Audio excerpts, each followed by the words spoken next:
Good morning, সকলকে স্বাগত জানাই আমার নতুন একটা ব্লগে। আজ একটু অন্যরকম ভিডিও।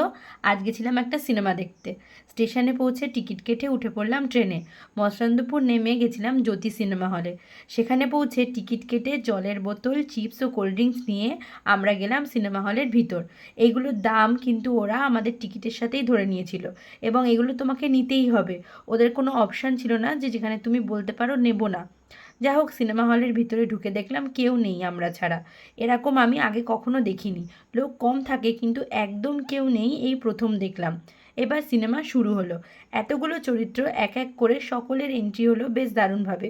কিন্তু অদ্ভুতভাবে প্রায় 1 ঘন্টা ধরে বসে থাকার পরেও আমি সিনেমাটার কিছুই মাথামুন্ডু বুঝতে পারলাম না। প্রত্যেকজন অভিনেতা অভিনেত্রী তাদের দক্ষতা অনুযায়ী যথেষ্ট ভালো অভিনয় করেছেন, কিন্তু সিনেমাটার গল্পের মধ্যেই কোনো উৎসাহ পেলাম না। একটার পর একটা সিন চলতে চলতে সিনেমাটা শেষ হয়ে গেল। কী যে বোঝাতে চাইলো এই এখনকার সময় এসে, কোন যুগের গল্প বলছিল জানি না।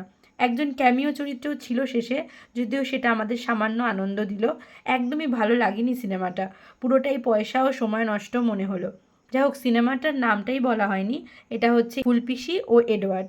অত্যন্ত হতাশ হলাম পরিচালকদ্বয়ের এই অধঃপতনে। এত পছন্দের পরিচালকদ্বয়ের সিনেমা দেখে এভাবে হতাশ হব ও এরকম ফাঁকা হল দেখব ভাবতেই পারিনি। যা হোক, ফেরার পথে ক্রিস্পি চিকেন ও প্যান ফ্রাইড মোমো সহযোগে একটু পেট পুজো করে বাড়ি ফিরলাম। আরও যদি দেখার ইচ্ছে থাকে তাহলে ওটিটিতে আসার জন্য অপেক্ষা করো। সময় ও পয়সা নষ্ট করে সিনেমা হলে যেও না। আজ তবে এই পর্যন্তই। ভিডিওটা কেমন লাগলো কমেন্ট করে জানিও। সিনেমাটা দেখে থাকলে তোমাদের কেমন লেগেছে সেটাও জানিও। আজকের ভিডিওটা ভালো লাগলে একটা লাইক করো ও সাবস্ক্রাইব করে পাশে থেকো। বাই।